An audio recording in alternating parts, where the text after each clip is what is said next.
ఆ యమ్మిని తెచ్చి పెట్టుకుంది కూసోబెట్టుకుని సాకడానికి కాదు. సావగొట్టైనా మనం అనుకున్నది సాధించుకోవాలా. ఎలాగూ సెల్లి కోసం ప్రాణాలైనా ఇస్తుందా ఈశ్వరి. అది అడిగితే దుడ్లు ఇదా ఏంది? పోయి నీ పెండ్లాన్ని అడుగుపో, కావలసినంత దుడ్లొస్తాయి. పోప్పా. అర్థమైందమ్మా, ఇప్పుడే వెళ్ళి లక్ష్మిని అడుగుతాను. ఒరే అన్నయ్య, అదేదో 50 కాదు కానీ 1,00,000 అడుగు. నాకు అమ్మకి చాలా ఖర్చులున్నాయి. అవును అభిలేష్, నీ పేరు చెప్పుకుని వాడేసుకుంటాం. ఏమీ అవసరంలే. మీరు దుడ్లు దుబారా చేస్తారని నాకు బాగా తెలుసు. సిల్లి గవ్వ కూడా ఇచ్చేదిలే. నువ్వు పోప్పా. అది కాదు పెద్దమ్మా. అక్క, ఒక 10,000 ఇప్పించక్క. మీరు పోతారా? ఈడ్ని సంపి పాతి పెట్టమంటారా? 10,000 బతుకుంటే పాత చీర కట్టుకున్నా బతకొచ్చు. మరే 10,000. ఇదే మంచి టైం, కాస్త ఎక్కువే అడిగి తీసుకోవాలి.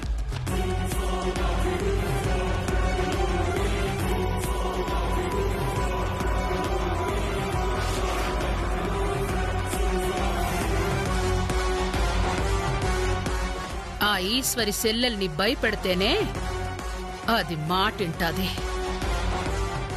ఎట్నైనా సరే ఈ ఆస్తిని చేజిక్కించుకోవాలి.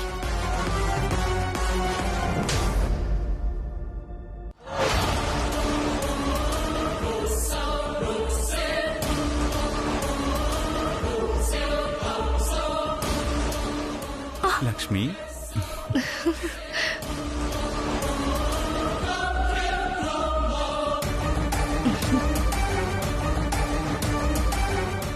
బంగారం. ఏంటండి, వదలండి. రాను రాను మీ అల్లరి ఎక్కువైపోతుంది. నీ అందం అలాంటిది మరి. అవును బంగారం, మీ అక్క నన్ను మాట అన్నా నువ్వు తట్టుకోలేకపోతున్నావే. నిజంగా నేనంటే నీకంత ఇష్టమా? అలా అంటారేంటండి? మీరేంటో, మీ మంచితనం ఏంటో తెలిసి నేనెలా మిమ్మల్ని మాట పడనిస్తాను? నాకు మీకంటే ఎవరూ ఎక్కువ కాదండి. అయితే ఒక పంచే బంగారం, నాకు అర్జెంటుగా ఓ 2 కాదు 5 ఒక 10 లక్షలు కావాలి.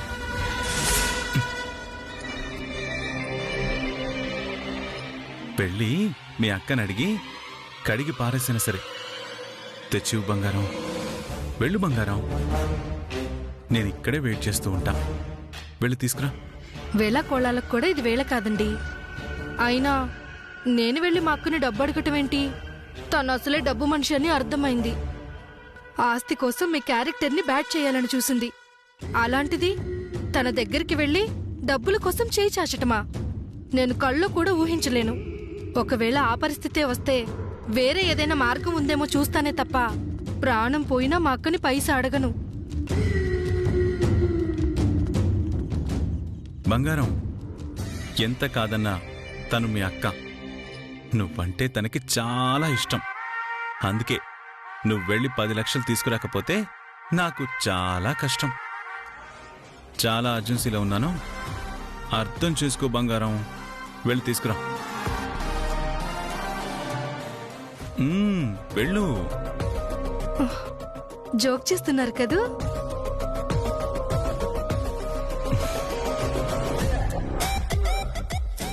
చాలా సీరియస్గా చెప్తున్నాను బంగారం. ఏనాటికైనా ఈ ఆస్తి నా చేతికొస్తుందని లగ్జరీకి అలవాటు పడి పిచ్చి పిచ్చిగా అప్పులు చేశాను. అది తీర్చడానికి డబ్బులు తీసుకురమ్మంటున్నాను. నీ భర్త ఎవరి ముందు తక్కువ కాకూడదని డైలాగ్స్ చెప్పావు కదా. నేనిప్పుడు అప్పులు తీర్చకపోతే నన్నందరూ చీప్గా చూస్తారు బంగారం. అది నువ్వు తట్టుకోలేవు. ఎక్కువ డిస్కషన్ పెట్టకుండా వెళ్ళి డబ్బు తీసుకురా. మీరేనా ఇలా మాట్లాడుతుంది? నమ్మలేకపోతున్నాను. సిచ్యువేషన్ అలాంటిది బంగారం. అయినా సరే మా అక్క ముందు నేను చేయి చాచను. దీని గురించి నన్ను బలవంతం చేయకండి.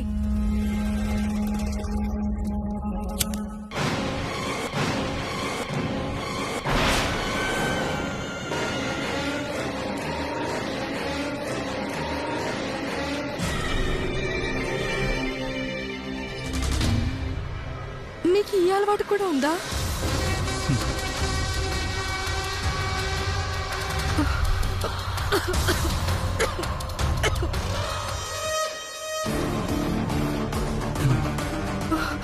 ఈ అలవాటు కూడా ఉంది.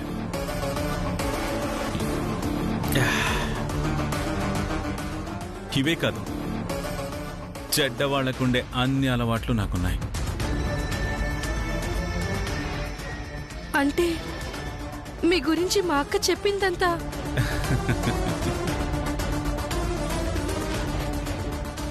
నిజం. నేను చేసిన ఎదవ పనికి నన్ను మీ అక్క జైలుకు పంపకుండా ఉండడానికే నిన్ను పెళ్లి చేసుకున్నాను. నిన్నడ్డు పెట్టుకుని ఈ ఆస్తిని నా గుప్పిట్లో పెట్టుకోవాలని చూస్తున్నాను. అయ్యో రాస్కెల్! మంచివాడివని చెప్పి నన్ను చీట్ చేస్తావా? నిన్ను నువ్వు మాత్రం నన్ను ప్రేమించి పెళ్లి చేసుకున్నావా? నా వెనకున్న ఈ ఆస్తిని చూసే కదా నన్ను పెళ్లి చేసుకున్నావు. మరి నీది చీటింగ్ కాదా? చూడు, నేను చెప్పినట్టు వింటే ఇద్దరం హ్యాపీగా ఉండొచ్చు. లేదంటే ఏం చేస్తావు? ఏం చేస్తావు? నేను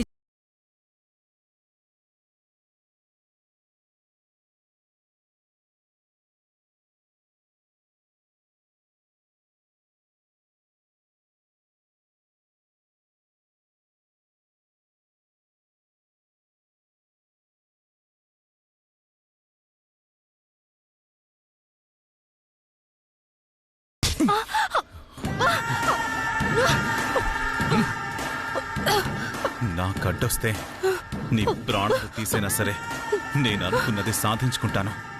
ఓవర్ యాక్షన్ చేయకుండా నేను చెప్పినట్టు చేయి. లేదంటే నిన్ను మీ అక్కని నా చేతికి మట్టంటకుండా లేపేస్తాను.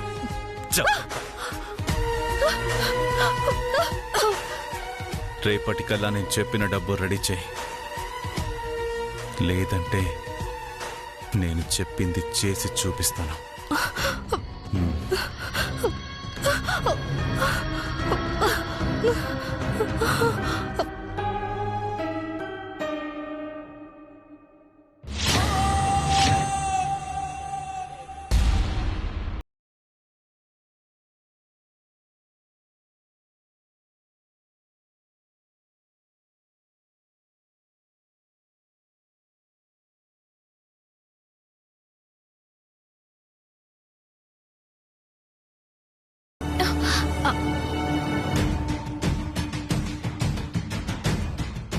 అయ్యో లక్ష్మి, పాలు పొంగిపోతున్నాయమ్మా.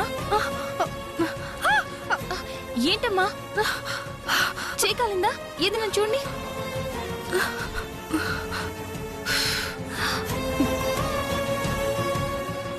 ఎందుకలా పరధ్యానంగా ఉన్నావు? చూడెలా కాలిందో.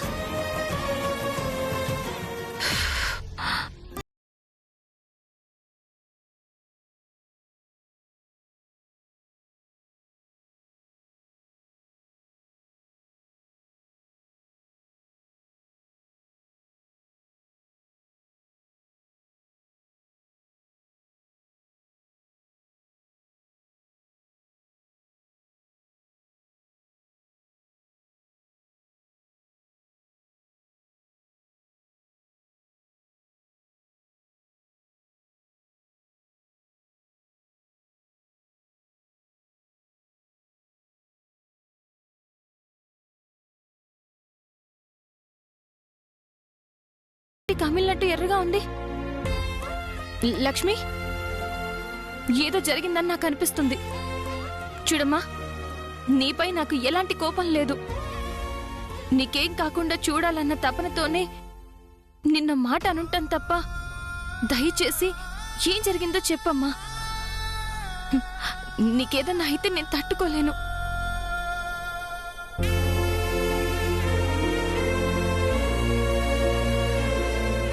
అక్క,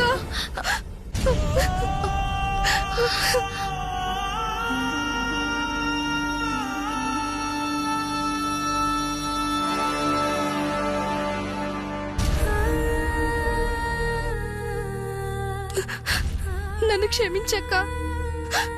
నాపై నువ్వు చూపించే ప్రేమని నేను సరిగ్గా అర్థం చేసుకోలేకపోయాను. నేను మోసపోయానక్క, మోసపోయాను. అసలేం జరిగిందో చెప్పమ్మా. నిన్న రాత్రి మా ఆయన నాకు అర్జెంటుగా ఓ 2 కాదు 5 ఆహాహా, ఒక 10 లక్షలు కావాలి.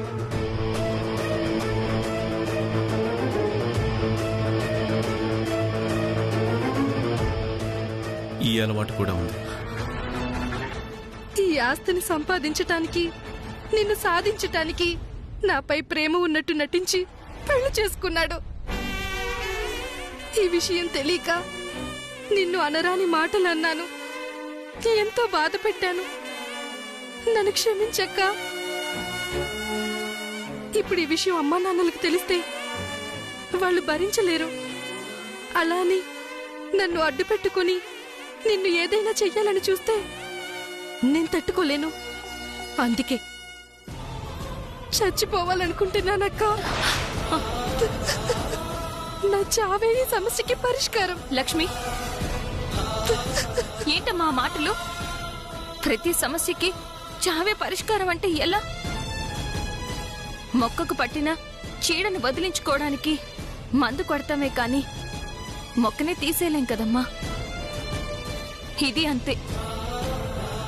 ఓబులేష్ నీచుడే అయినా తనిప్పుడు నీ భర్త.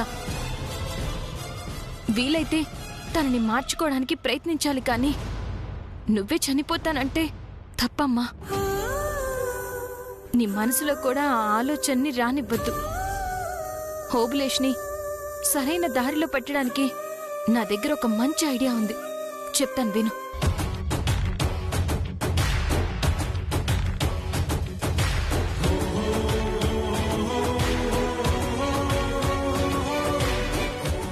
అర్థమైంది కదా? ఇక ఎక్కువగా ఆలోచించి నీ మనసును పాడు చేసుకోకు, సరేనా?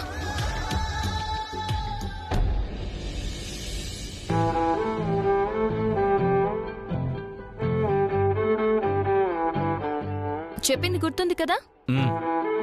మీకు ఈజీగా ఉన్నవి ఫస్ట్ రాయండి. రాని వాటి గురించి అస్సలు టెన్షన్ పడకండి. ఒకవేళ మీకేదైనా డౌట్ వస్తే 1కి 2 సార్లు ప్రశాంతంగా ఆలోచించి చూడండి. అంతేగాని ఏది పడితే అది రాయొద్దు. అలాగే. ప్రతిదానికి తల ఊపుతారే, సరే అనొచ్చు కదా?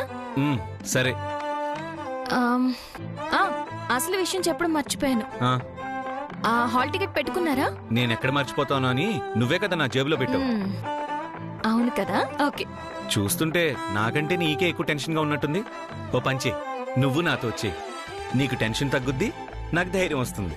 మీతో వస్తే ఇక్కడ వాళ్ళ లెక్కలు ఎవరు సరి చేస్తారు? ఇక్కడ వాళ్ళ లెక్కలు సరిచేయడం ఏంటి? నాకేం అర్థం కావడం లేదు. ఇక్కడ వాళ్ళ లెక్కలు కాదండి, ఇంట్లో లెక్కలు. అదే నెలాఖరు కదా, సరుకులు అయిపోయొచ్చాయి. ఏవి ఎంతెంత కావాలో లెక్కలేసి చూడాలి కదా. అందుకనే అలా అన్నాను. సరే సరే, నా లెక్కల సంగతి వదిలేసి ముందు మీ లెక్కల పరీక్ష గురించి ఆలోచించండి. టైం అవుతుంది, త్వరగా పదండి. సరే.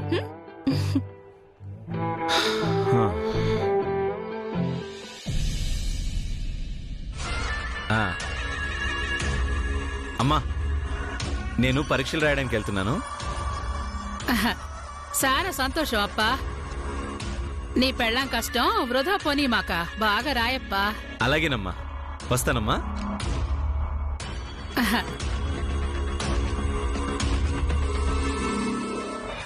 మార్పు మొదలైంది పెద్దమ్మో. దేనిలో మే? శివ అన్నయ్య ప్రవర్తనలో మార్పు మొదలైంది. ఎట్టంటావు? ఇంతకు ముందు ఏదైనా ముఖ్యమైన పని మీద వెళ్ళేటప్పుడు అంతా మంచి జరగాలని అన్నయ్య నిన్ను ఎదురు రమ్మనేవాడు. మరి ఈ రోజు అసలు ఆ మాటే ఎత్తలేదు. హ్మ్. అంటే నిన్ను పానకంలో పుడకలా తీసేస్తున్నాడన్నమాట. నాకెందుకో నువ్వింట్లో ఎక్కువ రోజులు ఉండవు అనిపిస్తుంది పెద్దమ్మా. అంటే ఈశ్వరి వదిన అన్నయ్యని పూర్తిగా మార్చేస్తే నీ పరిస్థితి అదే కదా అంటున్నాను. 6 నూరైనా ఈ అమ్మాజీ అనుకున్నదే జరగాల, జరిగి తీరాలా. టెన్షన్ పడకుండా జాగ్రత్తగా రాయండి. సరే, అన్ని గుర్తున్నాయిలే. టైం అవుతుంది, నేను బయలుదేరతలే. అమ్మ ఈశ్వరి, ఇలా రామ్మా. ఏమండి, ఒక్క నిమిషం.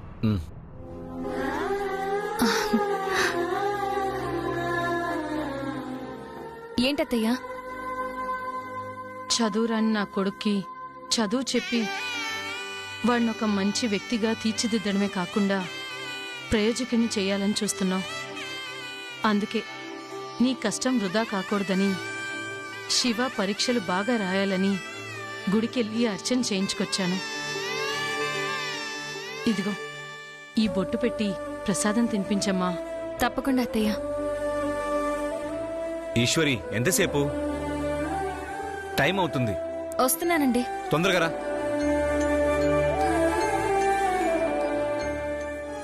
ఏమండి, ఈ దేవుడి బొట్టు పెట్టుకుని ప్రసాదం తినండి, మీకంతా మంచి జరుగుతుంది.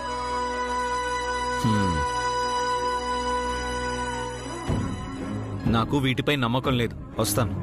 అయ్యో, అలా అనకండి. మన మంచి కోరి ఎవరు ఏం చేసినా దాన్ని కాదనకూడదు. అయినా దేవుడి ప్రసాదాన్ని భగవంతుడిపై ఉన్న భక్తితో తీసుకోవాలి గాని ఇచ్చిన వ్యక్తులపై కోపంతో కాదనకూడదు. అది ఎవ్వరికీ మంచిది కాదు. నా మాట విని తీసుకోండి.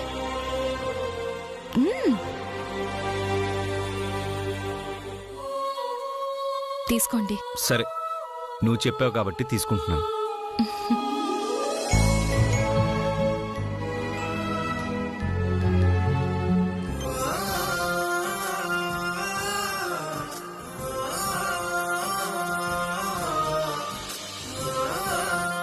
వెళ్ళొస్తాను.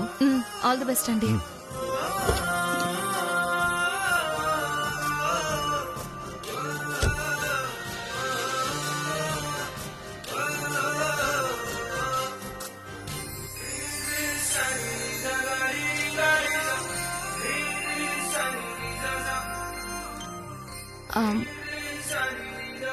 బాధపడకండి అత్తయ్య, త్వరలోనే అన్ని సర్దుకుంటాయి.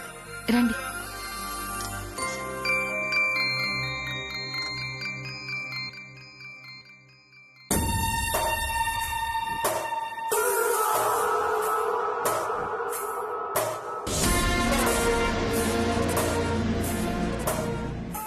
లక్ష్మి 10 లక్షలు తెచ్చివ్వగానే ముందు పాత బాకీలన్నీ తీర్చేయాలి.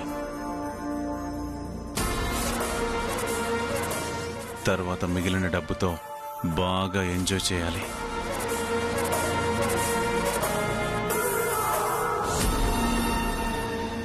ఇది ఇంకా రాలేదేంటి?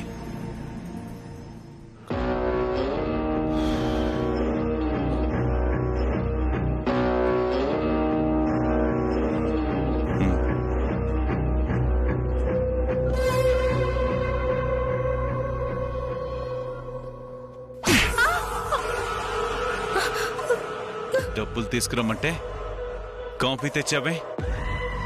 నిన్న ఇచ్చిన డోస్ సరిపోలేదా? మీరు చెప్పినట్టుగానే 10 లక్షలు కావాలని మా అక్కకు చెప్పానండి. అంత డబ్బు ఇప్పుడు లేదు, సాయంత్రానికి అడ్జస్ట్ చేస్తానంది. అడ్జస్ట్ చేయడం ఏంటి? అంటే సాయంత్రానికి కూడా ఏదో ఒక మాట చెప్పి తప్పించుకోవాలని చూస్తుందా?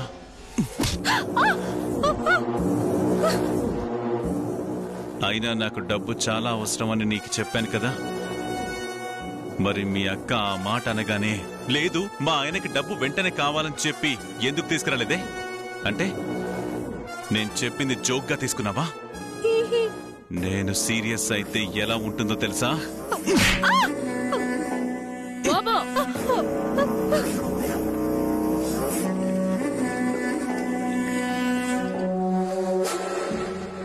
ఏందప్పా ఈ ఇంటి కోడలపై చేసుకుంటా ఉండావు? తప్పప్పా. అత్తయ్య, నన్ను మీ కూతుర్లా చూసుకుంటున్నారు. చూడండి ఎలా కొట్టారో. 10 లక్షలు ఇవ్వకపోతే నన్ను చంపేస్తానంటున్నారు.